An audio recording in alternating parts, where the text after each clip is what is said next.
ప్రజలకు కూడా చెప్పాలి ఇంకో మాట. ఇప్పుడు కాంగ్రెస్ ఏమైనా ఢిల్లీలో గెలిచేట్టున్నారే.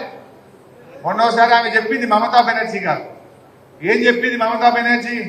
మీ ముఖానికి 40 సీట్లు తెచ్చుకోండి భయ్యన్నది, 40 ఎంపీలు గెలిపించుకోండి భయ్యన్నది. అంటే ఈ రోజు కాంగ్రెస్ కి 57 ఎంపీలు ఉన్నాయి. 57 ఇప్పుడు ఉన్నాయి కాదు కదా, 40 కూడా రావు అన్నది. మరి 40 ఎంపీలతో ఢిల్లీలో గవర్నమెంట్ వచ్చేది కదా, వస్తానే రాదే రాదు. మరి అటువంటి కాంగ్రెస్ కోటేస్తే ఏమొస్తుంది?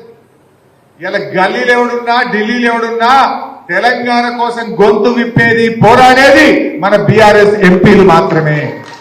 బీఆర్ఎస్ ఎంపీలు ఉంటేనే రేపు ఢిల్లీలో కొట్లాడతారు, గల్లీలో కొట్లాడతారు.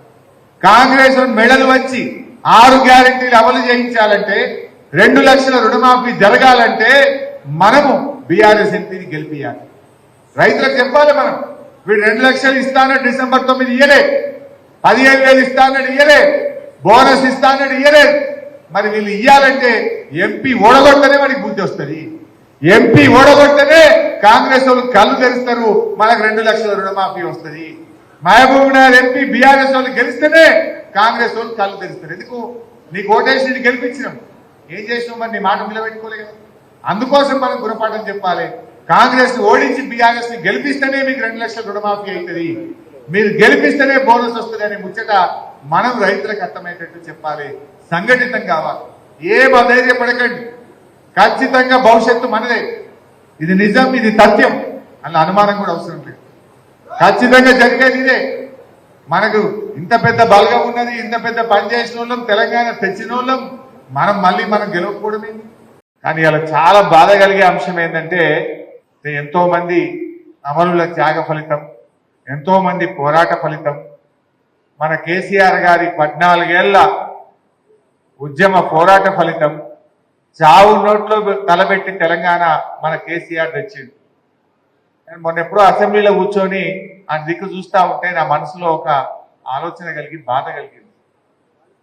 ఆనాడు ఉద్యమ సమయంలోనైనా, లేదు తెలంగాణ రాష్ట్రం వచ్చిన తర్వాతనైనా, లేదు మొన్న ముఖ్యమంత్రిగా బాధ్యతలు చేపట్టిన తర్వాతనైనా కనీసం ఏ ఒక్క రోజు కూడా తెలంగాణ అమరవీరులకు స్తూపం దగ్గర ఒక పువ్వు పెట్టని వ్యక్తి, ఒక్కనాడు శ్రద్ధాంజలి ఘటించిన వ్యక్తి రాష్ట్రానికి ముఖ్యమంత్రి అయ్యే కదా అని నా మనసుకు ఎంతో బాధ కలిగింది.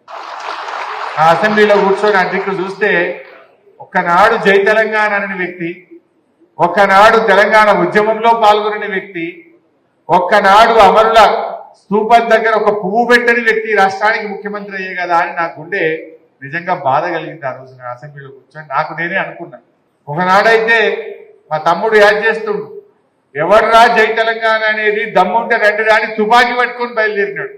అటువంటి వ్యక్తి రాష్ట్రానికి ముఖ్యమంత్రి అయ్యే కదా అని నేను ఎంతో నాకు నేను అసెంబ్లీలో కూర్చొని నా మనసులో కొద్దిగా బాధపడ్డటువంటి సందర్భం.